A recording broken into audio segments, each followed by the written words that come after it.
Welcome everyone to another episode of Two Geeks and a Marketing Podcast. As always, we're here to keep you up to date with the latest news, tech, content and wisdom from the world of marketing. And as always, my co-host is a man on a mission to demystify the world of digital marketing. He's the host of the Content Marketing Studio video podcast. I give you, as always, Mr. Pascal Fintoni. Well, thank you very much. We're back, Roger. And what a pleasure it is to spend time with a man on a mission to keep marketing simple. You are the voice of the Marketing and Finance podcast and the host of the Roger Vlog video series. I give you Mr. Roger Edwards. Oh, thank you, Pascal. And it's a bit of a landmark for us already, isn't it? Episode number 10. Number 10, 1-0. Wow. I mean, after weeks and months of prep, then recording, the first 4 or 5 episodes, launching it, a few weeks ago, and then recording weekly and publishing and so on. It's been just a wonderful creative endeavor, but the feedback and the comment have been quite special. Yeah, absolutely. We've had some really quite special comments from admittedly some very close friends, but that's only to be expected. And it's just great to read those comments out, Pascal, isn't it? Yeah, so I know that, thanks to your hard work, Roger, we are on the large majority of podcast directories, including places in India and in France. We're making inroads to also expand our presence on the different video directories. So, yes, I expect that things are going to continue to go from there. Yeah. So do you think it would be appropriate to read out some of those comments and almost say thank you for your comments? I think so. So I hope you don't mind, but we'll start with actually the very first person who left a comment, and then we're going to go through the list of our well-wishers and supporters. So starting with Mr. Mark Orr from Pocket Video School. Great episode, guys. Looking forward to listening to more. And Rory Bork from Digital Knowledge Exchange Service said, great concept, a progressive and inspiring podcast for the creative marketer. Amazing. Love the synthwave vibes and the branding. Looking forward to tuning in again. We've got Tiana Wilson-Byes from Talking Business. This is fantastic. Well done, Roger and Pascal. Matthew Carr from City Electrical Factors says, this looks amazing, Pascal Fintoni. Well, thank you. Well, Elise Quevedo from MCGE Limited. Great job, guys. You have both done a superb job so far. More, please. Michelle MacArthur Morgan from Jigsaw at Work. Thanks for the call out, Pascal. The podcast that Roger and yourself have put together is awesome. Beth Hewitt from Visualize You. I am really loving the show. I am on episode 3 and I have already subscribed. Congrats to you both. Courtney G. Jones from the Mobile Creator Podcast says, I got a chance to check out what you and Roger have done with your podcast. Keep up the good work. We've got a message on YouTube from L2 Brennan. Enjoying the podcast, exclamation mark. Any chance you're going to be or are going to make yourself available on Stitcher? Well, L2 Brennan, it's done. It's done. It's there on Stitcher. Russ Howarth from the Family Business Advisor says, great podcast here from Roger Edwards and Pascal Fintoni. Thanks for the shout out and keep up the good work. We've got Victoria Teller from Victoria Tell UK. I had a listen on my way back from the Cotswolds. Love the format. Thank you for the shout out, Roger. I love it that people are listening to us whilst travelling. That's what podcasting is all about, isn't it? Sarah Archer from Story Led Marketing said, love the show format and looking forward to hearing more. And we've heard from Monsieur Mark Asquith from Rebel Bells Media. Damn, son. Looks ace. Nice work both. I love that. Damn, son. And we have had some other nice, short, positive comments from other people as well, haven't we, Pascal? We have. So let me go through the list if you don't mind, Roger. We've got Andy Green from Lagos Video, Beverly Sherrod from Launchpad Associates, Claire Downham from Unique Journey, Nicole Osborne from Lollipop Social, David Kilkelly from Blick Back Video, Paul Stenthorpe from Lone Pine Picture, a fan of Back to the Future, Aileen Smith from The Health Heroine, Hilary Dunn from The Brand Activators, Andy Stort from Advantage Performance Group, Maldus Holzman from the Happy at Work Agency, and Victoria Fleming from Buzztastic. Do you know, you actually deserve a medal for getting through that list and all those company names. It's quite a tongue twister reading out so many different people. But you know what makes a difference is that I could picture those people Yes. in mind, because as you mentioned, these are very close friends and associates who have taken the time to send their best wishes and support us. And now that this show has an audience, some that we know, some that we're going to get to know as new friends, it just feels just a wonderful bit of work to be doing every week with you, Roger. It's great fun. It's great fun, and I think we really do get into the debates. We've always said, haven't we, that this is us talking in the pub or in the coffee shop with a glass of wine or a mug of coffee, and we're just sharing it with our friends and sharing it with the world, and it's great fun. So everyone, thank you for allowing us the opportunity to share that feedback with you.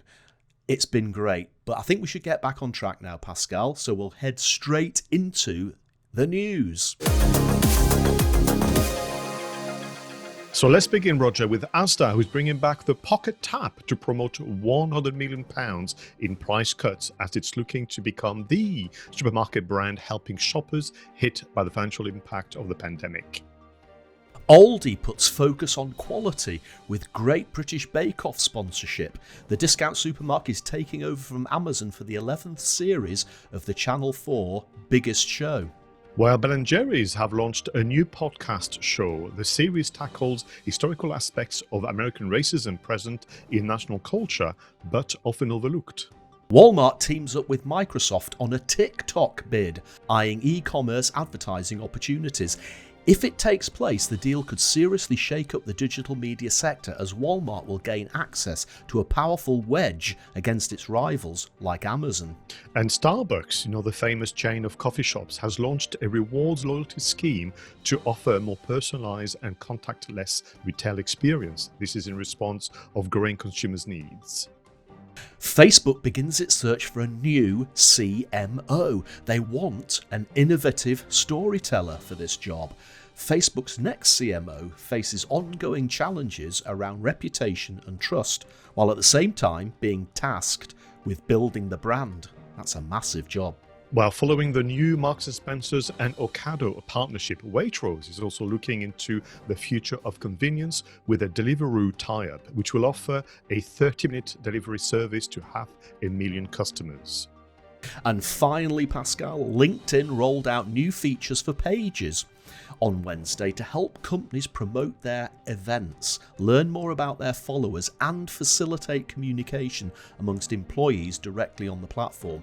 And I think LinkedIn have been a little bit slow to develop the Pages functionality, so a lot of people will probably be really pleased about that. And I hope it's not just for the kind of high-ranking officers and users of LinkedIn. Sometimes there's a very, very slow rollout. But Roger, wow, what about those partnerships? Yeah, I guess you're seeing this all over the world at the moment, aren't you? Collaboration. And funnily enough, in the personal branding space and the self-employed space where you and I do most of our work, the word collaboration is a pretty hot topic, isn't it? People are always saying, let's collaborate on a podcast just like we're doing here. Let's collaborate on a YouTube video. But I think maybe it's as a result of the pandemic. There just seems to be a lot more businesses coming together to share their expertise and work together to build both brands. The one that I'm a bit perplexed about is that Walmart, Microsoft, TikTok trio going on here. On paper, it looks like that's a little silly, but actually, once you get past that, it's a pretty wise move. Yeah, again, Walmart is... Obviously, it's Asda in the UK, isn't it? And Walmart is gigantic in the United States. And I tend to get a little bit sort of freaked out by this whole TikTok thing, because on the one hand, you just wonder whether it's not Trump going off against the Chinese and just using TikTok as a scapegoat. But, obviously this is going to happen, and Amazon, if it faces more competition, I'm a big fan of competition because it makes brands work on their propositions, makes brands work on their offer, it makes them improve their offer so they don't lose ground. So, maybe it's a good thing that it'll find that Amazon are having to look over the shoulder once in a while. So I think for me, what was interesting about the news element is it allows you and I to reflect a little. So I would agree that, I'm sensing that this partnership arrangement to becoming more and more current and common. And then on the other side, you've got content marketing where people try and address issues which are way beyond their core offering and their kind of main operations. So I'm going Hmm. to ask Hmm. you your reaction about Ben and Jerry's and this podcast tackling aspects of American racism. Yeah, this is a tough one to talk about without inadvertently saying the wrong thing. There's a lot of talk at the moment about brands having sort of grand ambitions and sort of almost like lofty purposes, and I think they have to tread a very fine line between doing something that's actually genuinely helpful and something that's actually just jumping on a bandwagon. And, we all want to make sure that our businesses are inclusive and we're not discriminating against any race or any gender or whatever. We all want to make sure that that's happening. But that's what we should be doing anyway. And I do get a little bit nervous when some brands make a real big focus on it. You just wonder whether it's really ingrained within what they're doing or whether they're just using it as another way to get competitive advantage. And it's such a tightrope to walk at the moment, because if you get it wrong, you're going to have an absolute landslide of outrage directed against you. So it is a very difficult one to get right, Pascal. I think so, and I would agree with you. If this has been part of your values, and this is basically a narrative, to use a term that has been present as part of your communication for the last few years, then I think it's an easier fit, isn't it? If Yeah. it's just sudden, like out of nowhere, you suddenly kind of declare this interest in a particular topic. So, I myself are going to do a bit more research on that, not to kind of catch Ben and Jerry out, but actually just to kind of see the link, because for the audience, it has to come across as plausible for you to have an interest and make a statement about an area that is way, way outside of your core offering and core operation. Yeah, I mean, I like brands to already have an ethos built into their whole being that is inclusive across everything. And I don't think that they need to have this sort of broadcast lofty purpose to draw attention to it. I can't remember whether it might have been Starbucks or it might have been another coffee brand a while back made some great big statement that we are on a mission to do this within the world. And I was sitting there saying, well, no, actually, you're on a mission to make sure that your customers get the best coffee in the most convenient way at a decent price. You should be doing all that other stuff anyway. And again, it's a tightrope, and we probably shouldn't get too far into it, Pascal. Otherwise, we might fall off the wrong side of the tightrope ourselves. So, should we move on to the content spotlight section? Oh, I'd love to. It's the content spotlight section, and this is where Pascal and I choose a piece of content. Could be an article, podcast, video, something we've seen during the week that we want to discuss and debate. Now, neither of us are privy to what the other person has chosen. So, Pascal, surprise me with your piece of content this week. Now, I'm not going to surprise you with the format. It is yet again a long form piece of written content, but I might surprise you by the title. The title of this article that I spotted about a week ago is How to Master Your Goals with the Ulysses Pact. Ooh. Now, Ulysses, as in the Greek hero from obviously the Odyssey, the kind of famous Greek legends. Now, if I may, I'll have a bit of a preamble leading to that article. Every evening, Denise and I have a routine where we watch those game shows on TV, kind of quiz show, and we have a couple of favorites. And one of them went through the Greek legends. Now, when I was a child, I absolutely adored the Greek legends. I used to read them. And actually, both Hercules and Ulysses were my favorite because they had to go through so much in terms of challenges and ordeals. And in the case of the quiz show, they were asking questions by Ulysses, and I could answer the questions. And Denise was really impressed with that. And then a day later, I opened my inbox, and in my inbox was an email from Trello.com, that kind of project management platform that you and I use sometimes. And the article written by Musuma Memon, what a fantastic name, another brilliant SEO name. Now, Musuma Memon is a lady who is a freelance copywriter for the kind of IT industry, and she's worked for many brands, including Trello.com. She wrote this How to Master Your Goal using the Ulysses Pact. And because I'd just been showing off with Denise my knowledge of Greek legends, I thought I should look into that. Now, you may remember Ulysses was one of the many heroes who had taken part in the Trojan War, as far as the legend goes, and was making his way back home.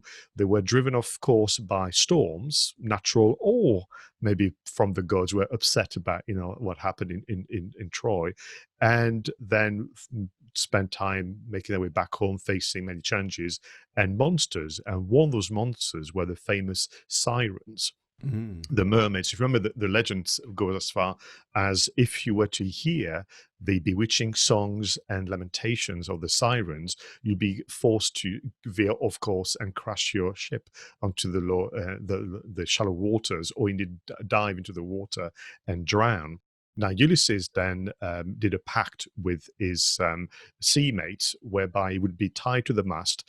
They would put beeswax in their ears and sail through the islands, whilst Ulysses would essentially plead and threaten them of all sorts to be let loose. They would not, because of the pact, and then they would essentially make their way into safer waters.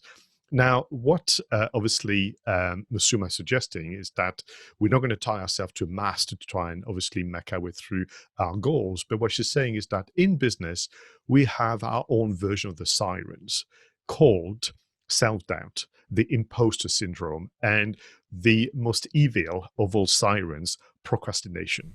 Yes. And what she's saying is that, like Ulysses, you will have to go through those kind of dangerous waters, and you will have to hear the singing, bewitching songs of the sirens, but you have to have a technique to break through. And you had to make a pact potentially with others, or a pact with yourself. So I thought it was just an interesting way to juxtaposition of ancient history and modern technology.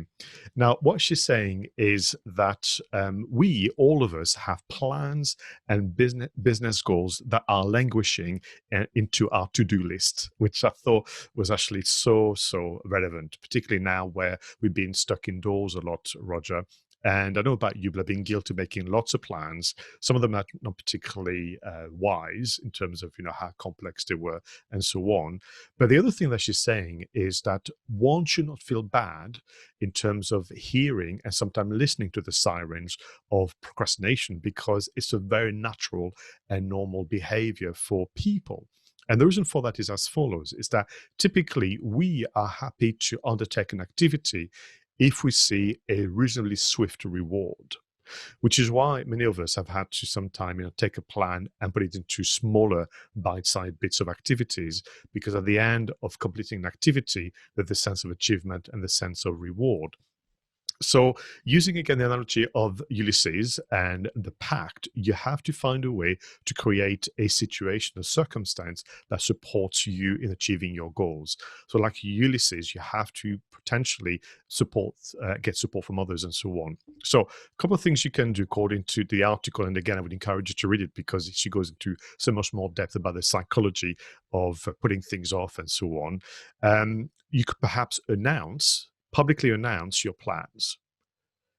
And then you have this real sense of, wow, well, I better get on with it, because the public at large, or my business community is aware of it. A close cousin, which I know you and I do believe in, it makes yourself accountable by being part of a peer group or a mastermind group, if you prefer the term. That kind of interesting one. The other things that you could do is really apply quite a bit of self-awareness and find the form of rewards that are going to be true incentives to you. Whatever that might be, whether, Roger, you're going to treat yourself to a new bottle of wine, whether you're going to go for a walk, whether you're going to actually watch a movie. The other form of incentive is to actually calculate and actually can really work out the loss of not taking action. So what are you losing at, and really articulate it for yourself. But self-awareness is really, really quite important. And two final one that is mentioned decide early what you're going to do and book in advance. So essentially this business of starting on the Monday morning and putting together a to-do list is not perhaps the best pact you can do with yourself, but sitting down to think of what you're going to do next month or the month after and put it in a diary might work better for you. Finally, and I believe this in celebrate your small victories often. So instead of waiting for when you've reached, in case of Ulysses, once you've gone home after months of traveling through the seas, and this is the only time you celebrate, why don't you celebrate almost at the end of each day that you're still alive and you survived and so on, and waiting for things to work for you. So how to master your goals with the Ulysses Pact by Masuma Memon is my selection for today. I like a lot of the ideas that are in there. What I particularly like, Pascal, is the personalization of some of those demons or some of those monsters that she described there. Imposter syndrome stood out for me, and it stood out for two reasons. First of all, I did one of my little Marketing Made Simple videos a few weeks ago about imposter syndrome, because it's something that affects me. I often find myself sitting on a plane traveling towards a conference, or should I say I used to find myself on a plane traveling towards a conference, and then I'll suddenly get a wobble where I suddenly have that feeling that I'm not really an expert, I don't really have the knowledge, I don't really deserve to be there. And the second thing is I actually saw somebody on Twitter do this thing, the same thing the other day, and the tweet was something like, I faced a choice this morning, give in to imposter syndrome or go out there and nail it. And then she said ... and at the bottom of the tweet it says, and now imposter syndrome is bound, gagged and tied up and stuffed in the back of the wardrobe. So she personified and almost made imposter syndrome into a physical entity, into a monster. And she'd bound and she'd gagged it and she'd put it in the wardrobe. And I just thought that was a really nice way of articulating how she dealt with it. And that's effectively the same thing, isn't it? It is, yes. No, I'm glad you like it, because I thought, again, she was exploring something that is known, and is not new, but it's the way in which she weaved, that ancient story into her kind of explanation and rationale. I thought was a good example of creative writing to begin with, but also a nice way to make you reflect, and in this case, for us to discuss it. Right, Roger. So what have you got for me this week? Okay, Pascal, this is, it's sort of retreading a topic that we looked at quite early on in one of the earlier episodes of Two Geeks and a Marketing Podcast, but I did think I would come back to it. And the reason is, this week I just happened upon a fairly sizable online conference for a big UK institution. Now, I'm actually not going to tell you who that big online institution is, because I feel a little bit embarrassed for them, because I think they should have done better. So it's almost like a trade body for an industry. And given the fact that both you and I are in the marketing trade, it's probably not such a big leap to work out which trade body it actually is, but I'm not going to specifically name them. Now, they were doing this conference, and they had some fairly big names on the bill. People that we've already given shout outs to on this podcast, and also people who are very high up in big corporates, in marketing jobs in big corporates. So we're seeing titles like CMO and Senior Vice President and stuff like that. And Pascal, some of the video presentation was just awful. It was the typical camera really down low, looking straight up somebody's nose, or somebody sort of hanging onto their hand like this, or somebody just not looking directly into the camera. And I'm thinking, for such a prestigious organisation, didn't you do any form of run through, or did you not set yourself any, standards for people to adhere to? And I found myself the same afternoon having a conversation with Claire Yosa. We've already given Claire a shout out on this podcast. And I was ranting and raving about this to her. And she says, Roger, don't expect people to be like you and I are. We are doing this video and we've been doing it for many, many years. But a lot of these big corporates have only recently discovered the use of Zoom and Microsoft Teams, whatever it is. They haven't been using it like we've been doing for podcasts and shows like this for many, many years. So they haven't got that expertise. So it's an opportunity for all of us.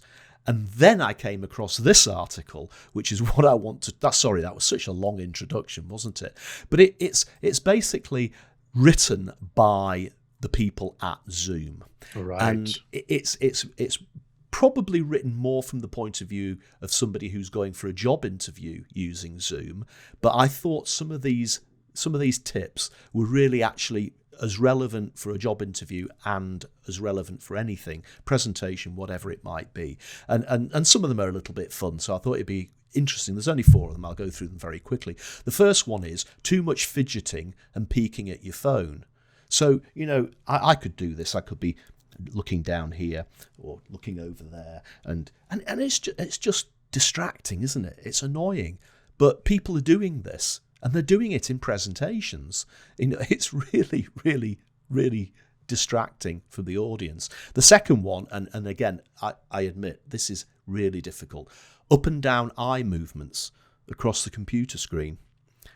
It's a bit like this, isn't it? Mm-hmm. And we really do need to make a conscious effort to look with our eyes directly into the lens of the webcam or the camera or whatever it is. Because if you're looking directly into the webcam lens, then by definition, whoever's watching it is therefore looking into your eyes, and it creates that connection, doesn't it? Whereas if your eyes are down here, now in fairness, on this podcast, we're reading out some of the news, so we're doing it as well. But the main thing is to try and to maintain that eye contact. I was watching a video from a vlogger the other day that I follow, and I love his vlogs, and he's done thousands and thousands of vlogs, but he's recently bought himself a new camera that has a flippy out screen, and it's obvious that he's never used a camera with a flippy out screen before, because in this particular vlog he spent the entire video looking up like this. Mm-hmm. And I'm thinking, oh no, you're looking at the flippy out screen, you're not looking at the lens. It's hard to do, Pascal, isn't it? But if you can do it, it just creates that connection with the audience straight away. The third one, visibly worried and distracted by things you can't control. Well, make sure that if you don't want the cat or the dog to come in, that the door's locked. Or make sure that if you know that the plumber's going to be coming round, not to book your conference call when the plumber's coming round. And therefore, it just takes all that worry away. And finally, and we've said this one before, when you're on video, there's something about video cameras that suck the energy out of you. And therefore, you've got to put in about 120% into your performance onto the camera, so that once the video camera has sucked that element of energy out of you, then you're back to what you would normally be like if you were with somebody face to face. So I thought that was quite a nice little summary of a few things to think about, whether you're using Zoom for an online interview or indeed, like that big institution which should have known better, an online conference. The very last one I'm going to pick on, this has been one of the biggest mystery ever to me, whereby on occasion, I thought maybe when I presented, a webinar, maybe I took part in an event, I went, maybe I was a bit too much energy, maybe I was a bit too fast. When you watch it again, it's almost like it's a little slow, and it's like, wow. So yeah, you're right, that deficit that you get is kind of fascinating. The very first one, I've heard that happen in a real interview situation. So imagine someone is in a room, actual room, the power in front of them, and halfway through they just look at their phone. Mm-hmm. That shows, real dependence on the small screen. Reflecting on the conversation you had with Claire Yossa, as it is now the way to pronounce it, because she kindly corrected me on LinkedIn. I don't think I can be as kind as she is. I'm terribly sorry, Roger, but a lot of the things that are happening online or on TV, it's become a pet hate now. Where I shout at the TV a lot, not because of my age that is kind of increasing in years, but also because I see people in position of authority, in position of power that should know much better I'm sorry, but the body language issue and the language and the it's just simple manners to me, and simple communication skills that should be with you way before you worry about the webcam. But that's only because I'm perhaps not as kind-hearted as Claire. But the rest, in terms of the technique, you're right.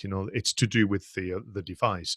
It is hard to look into the lens because there are other things that are distracting. So obviously, just as a description, when you are talking to me, I look at you.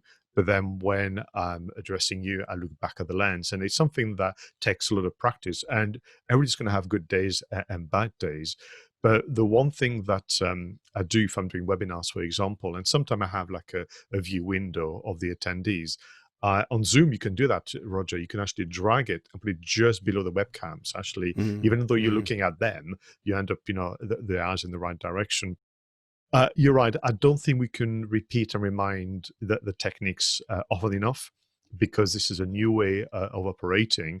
And I think you're right, whether it's a job interview, whether it's a business presentation, whether it's a team meeting where you as a team leader have to kind of, convey messages. We've got to remind ourselves that just because we are online and because of the laptop or the mobile phone doesn't give you permission to forego manners and good communication skills. And then there's some additional techniques that you have to learn. Absolutely agree. Absolutely agree. And even again on Zoom, one thing I found out recently, which I wasn't aware of, is you can actually get rid of yourself from the block of faces, and for some of us, ourselves become another distraction. You'll start looking down here. Oh, look, I've got a spot, or I've forgotten to comb my hair, or something like. It's distracting. So get rid of your face from the block, and you'll do a lot better. Pascal, how about we move on to the next section, which is the marketing tech. Welcome to the marketing tech section. This is where Pascal and I choose sometimes one, sometimes two items of marketing tech and tell you why we like it and what it does. So, Pascal, what have you got for me this week? Roger, do you remember I mentioned a moment ago Trello.com? Which is a great visual platform to manage action lists, to share information with your team, and so on. Now, sometimes Trello can be a little complex or can demand quite a bit of time and perseverance. So there is a simpler interface I wanted to mention, remind you of, called Google Keep. Now, Google Keep is almost the best kept secret by Google. And yes, I did say that on purpose. So it was introduced without any announcements or any fanfare, which is usually the case with Google, quite some time ago. And this is essentially a visual dashboard where you can create post-it stickers, you can do to-do lists, you can even leave voice messages and all sorts to essentially help you manage a project. Unlike a Trello, you're not allowed more than one board, so you have to think about this. But think of it as your kind of cork board, and you can pin things on it. And with each of the post-it notes, you can then go into more details. You can add some list. You can then tick things off the list, and so on and so forth. But in spirit, it's meant to be for kind of team collaboration, but it can be used, for yourself on your own. One of the really impressive feature of Google Keep is that it will transcribe audio for you, which is actually quite nice. So if you were to use the mobile app and leave yourself or your team a small message, it can also be transcribed and become copy, which is actually quite interesting. What you can also do with Google Keep, let's say you're working on a visual. Let's say you're going to be working on an advert or maybe on a PDF document or on the cover of a book. What people can leave is annotation on Google Keep, which is actually quite nice. Not many platforms can do that. The one thing that I've not had the pleasure of trying just yet is reminders based on location. So here's the thing, Roger. You have some actions against a particular project, the to-do list, and you say to yourself, right, I need to buy maybe some items, or I need to book something. And you will be buying this item from a specific shop, or you will be booking tickets from a specific venue. If, as you travel, you are near the venue, you get a reminder that on your action list, you meant to be buying something from that particular business. And I thought it was kind of interesting how Google Maps now is starting to kind of weave its way into other aspects of the Google products, because as you know, the plan for Google is to make Google Maps a social network, although they seem to be taking a long time to do so. So again, as part of your kind of mastering your goals, maybe using the Ulysses Pact, if you allow me to make a link, Google Keep, a very simple interface, but very powerful features. And I think we've mentioned Canva before in Two Geeks and a Marketing podcast. Can't remember whether it was a specific shout out like this or whether we've just mentioned it from time to time. Now, I've been using Canva off and on for, it must be 5 or 6 years, mainly for my other podcasts' graphics. But recently, I've been taking much more of an interest in things for YouTube, and I made a shout out a few weeks ago for something called MixKit, which gives you a load of graphics that you can use on YouTube. Now, recently, Canva have introduced a lot more video-based content and templates, whereas previously it was mainly just static visuals that you could use for PowerPoint slides or social media. So effectively just photographs or collages and that sort of thing. They've introduced some really good, usable, changeable YouTube templates. Now, anybody who watches the video version of Two Geeks and a Marketing podcast can't have failed to be absolutely blown away by the introductory graphics that we have on the show. And it's really bright and it's really 1980s. But that was produced using an After Effects template, an Adobe After Effects template. But now, within Canva, you can create the same sort of thing, but without the price tag that goes with an After Effects template. And whilst they're not quite as flexible and jazzy as our own introduction, Pascal, there's a lot of stuff in there, and you could create little title sequences between the segments if you're doing a show like ours, or just a quick introduction to your YouTube channel without having to go away and create it using a very expensive product like Adobe After Effects. So I was actually quite impressed having a play with it this week as to what you can do and the flexibility and the animations that you can create right there in Canva. So Canva's no longer static, it's now video enabled, so go and check it out.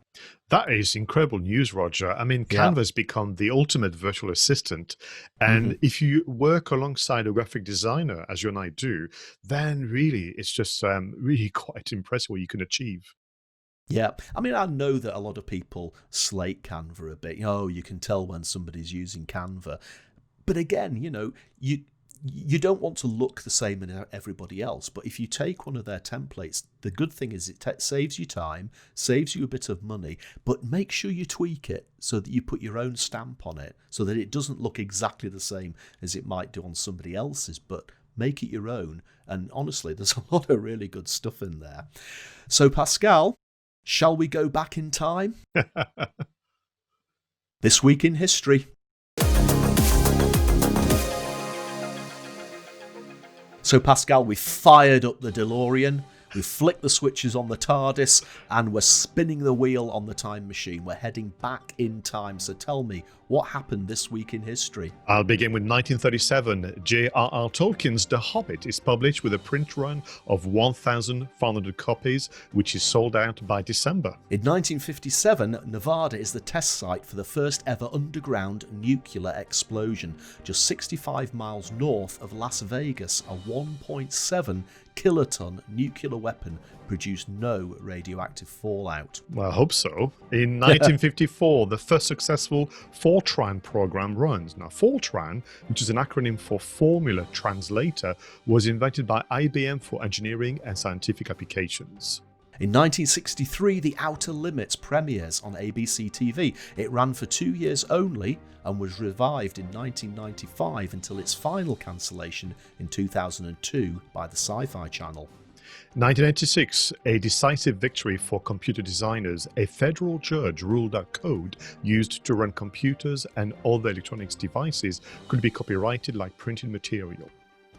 In 1993, the sitcom Frasier, which was a spin-off of Cheers, starring Kelsey Grammer, debuted on NBC and became one of the most popular American TV shows of the late 20th century. In 1997, Apple Computer Incorporated names co-founder Steve Jobs interim CEO.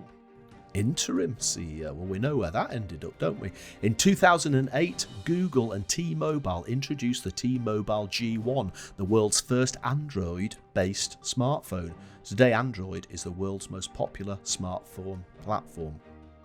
Wow. You know, what's amusing about looking at this is that sometime I was present. I remember vividly, the Outer Limits coming back in the 90s and thinking, how come I don't know this? I remember Frasier. I've been a big fan ever since. But then you read things that took place in the 50s and the 40s and 30s, and you kind of go, you're right. That kind of makes sense.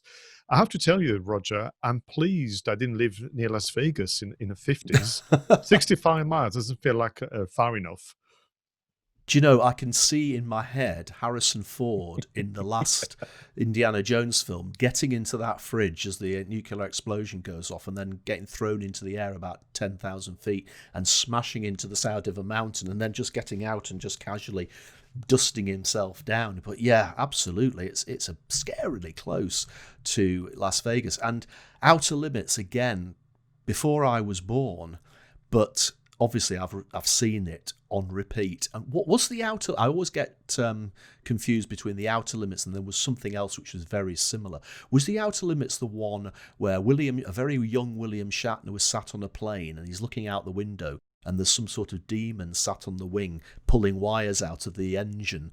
No, that was Twilight Zone. That was the Twilight Zone, was it? And that was the movie version with the very young Steven Spielberg helping out at the time. Right. Now, the Outer Limits, as you know, only ran for 2 years. And people say, well, that's not very long. But I'm going to remind you that Star Trek only ran for 3 years.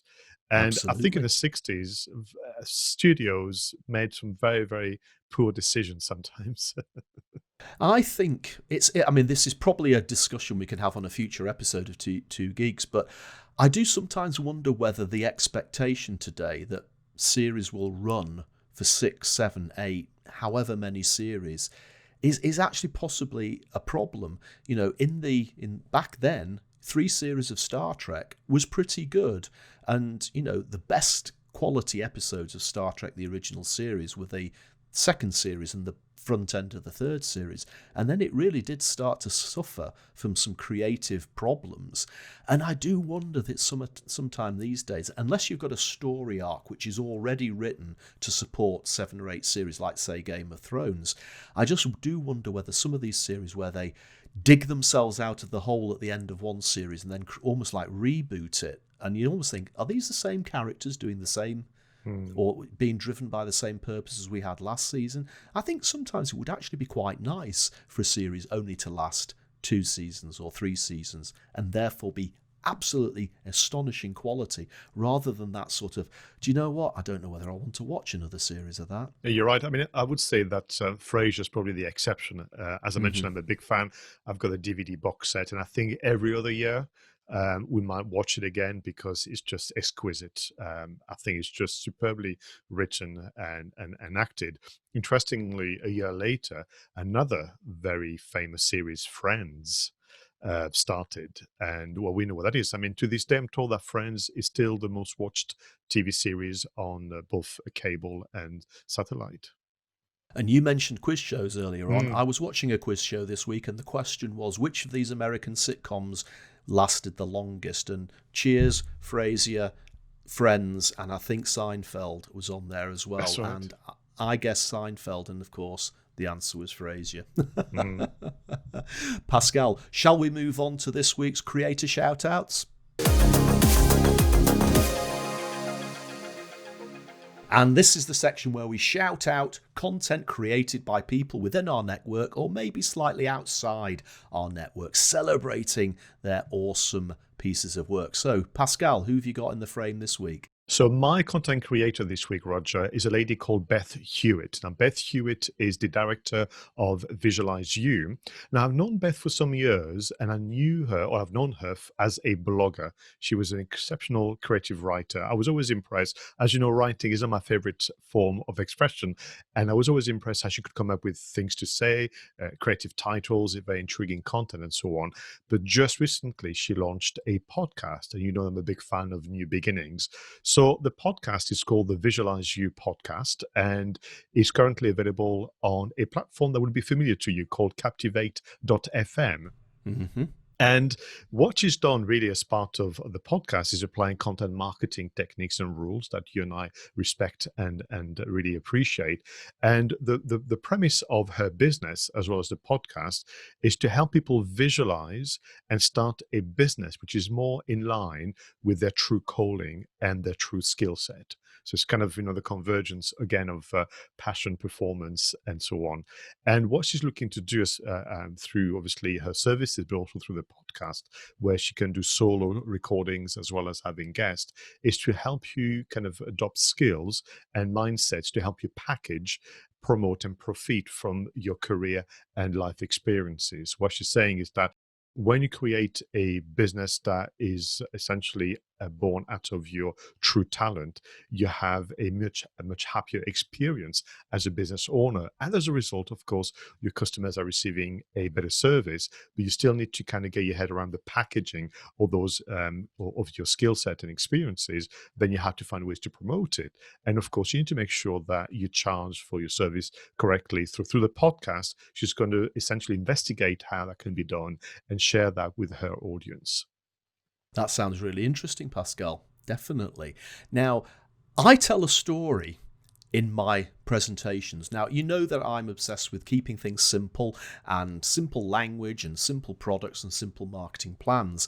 And one of the skits that I use in some of my presentations is to say that, Pascal, if we were in the pub together and you wanted a pint of beer, I'd say to you, I'll go and buy us a couple of pints. That's what I'd say, isn't it? What I wouldn't say is a couple of pints of fermented hops served in a clear cylindrical vessel of fused silicon will be procured by me for us to imbibe.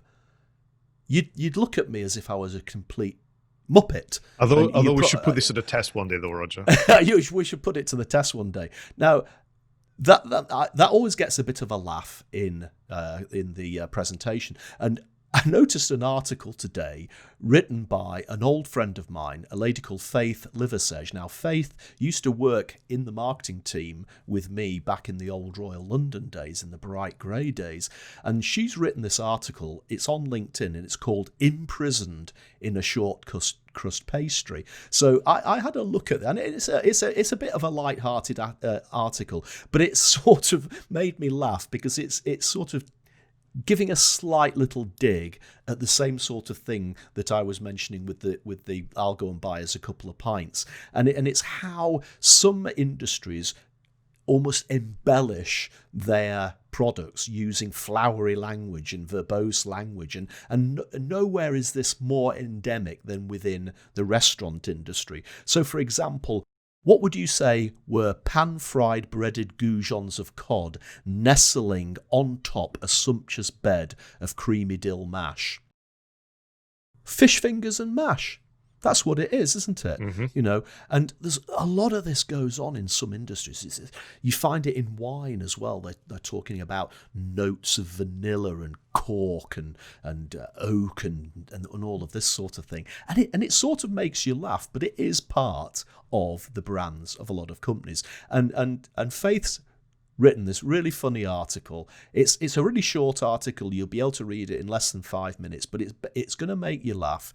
Faith's a bit like me. She likes simplicity in marketing, but it really drew my attention, and it reminded me that I must get in touch and have a coffee, because Faith does live in Edinburgh. So check it out, Faith Liversedge and Imprisoned in Short Crust Pastry. Love it. Thank you very much, Roger.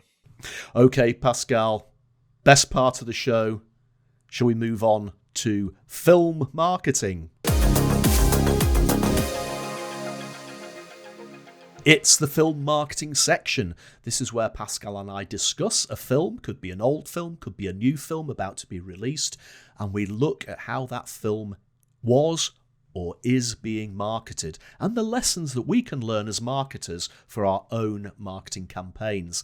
So, Pascal, we've got something pretty up to date today, haven't we? We have. We're going to talk about Mulan, the film version of the very kind of well-known and ancient legend of China, where a young woman essentially dresses herself as this male soldier to save her father's reputation and potentially life.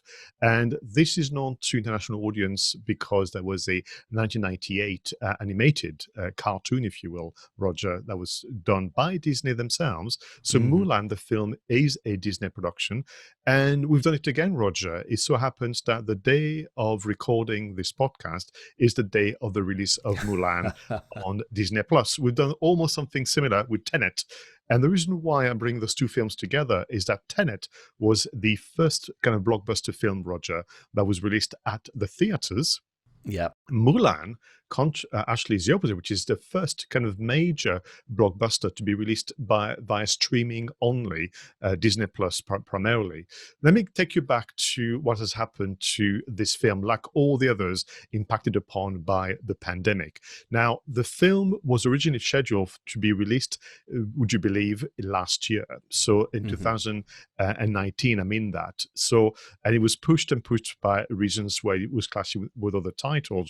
But eventually they settled on, we're going to go for the 27th of March, 2020.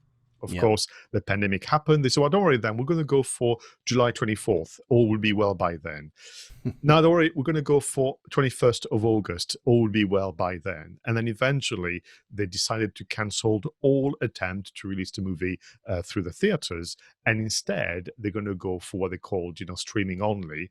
And you will be able to access the movie by paying a premium fee via Disney Plus. So if you are on Disney Plus, you pay your few pounds, a few dollars a month, but to access this film, there will be a premium fee.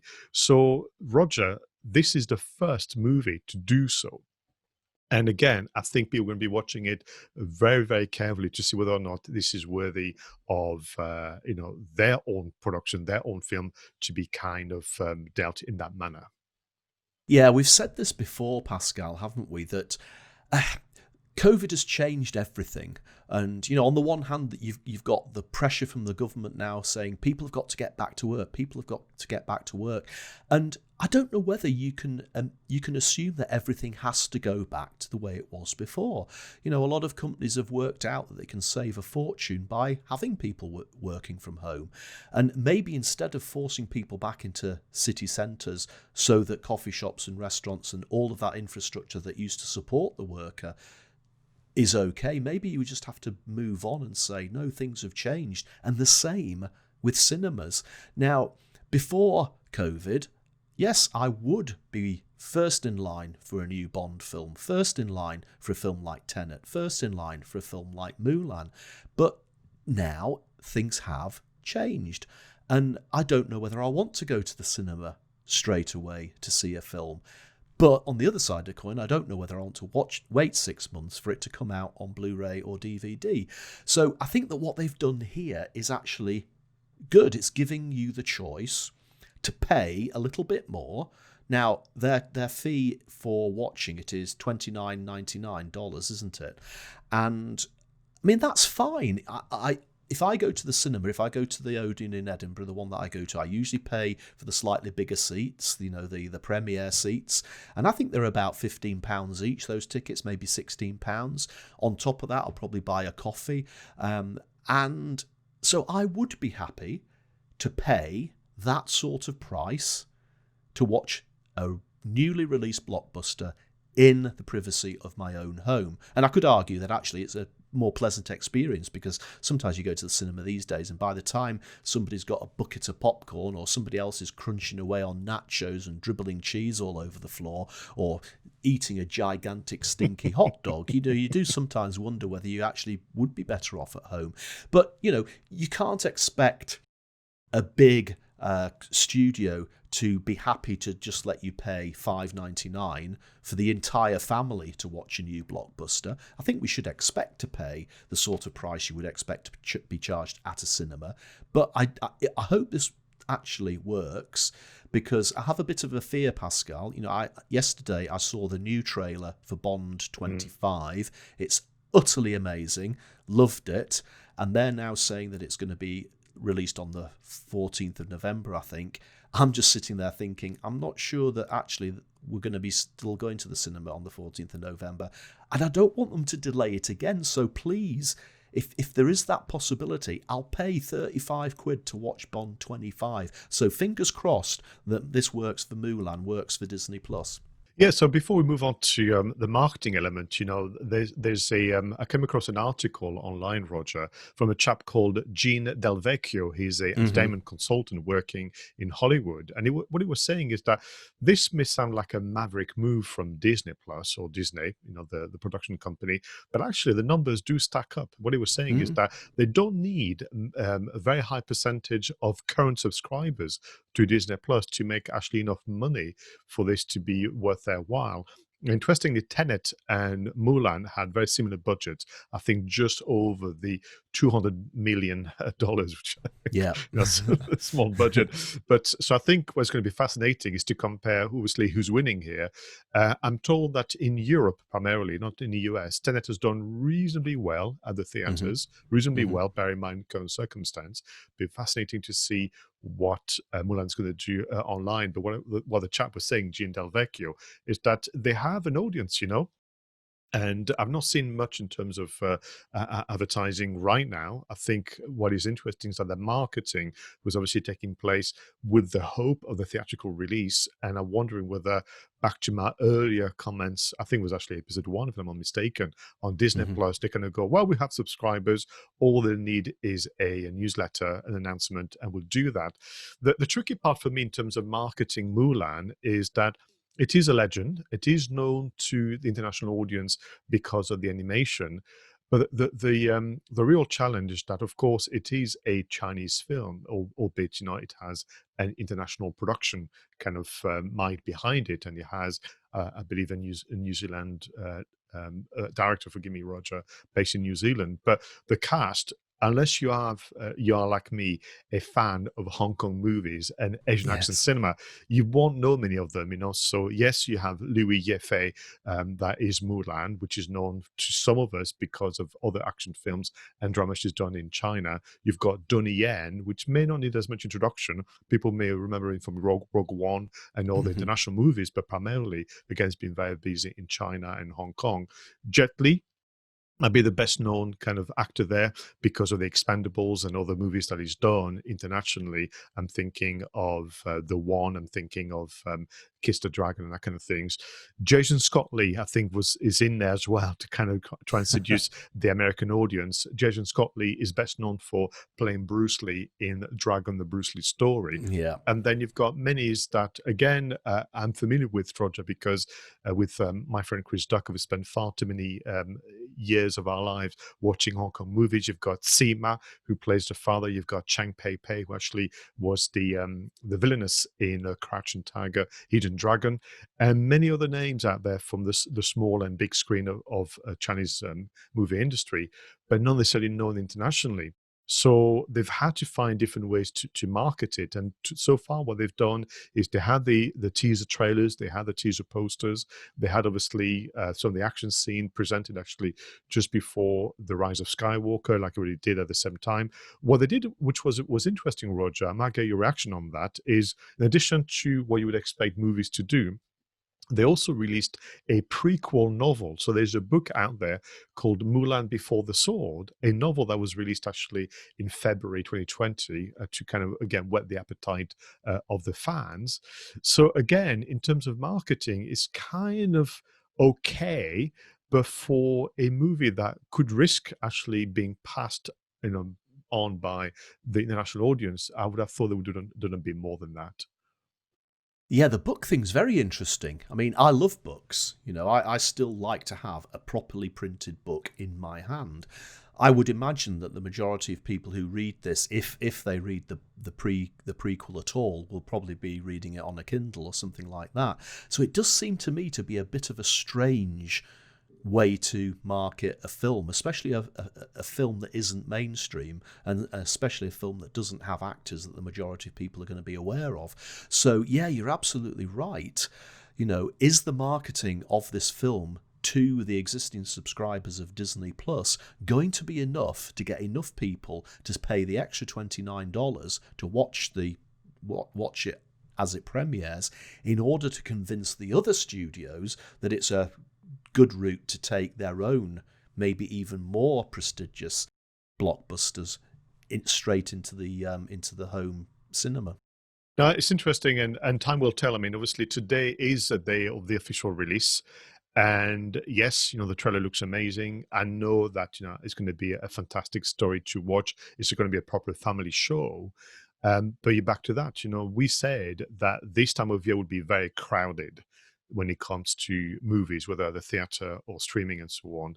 And I think people have a lot to choose from on Disney Plus and the other streaming services. And that's why I was still thinking that maybe Disney Plus could have done just a bit more to create a sense of excitement than perhaps has been happening to date.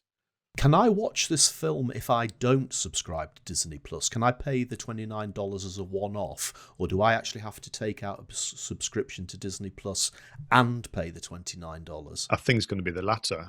Interestingly, the movie will be shown on theaters where they don't have Disney Plus as a streaming service, which includes China.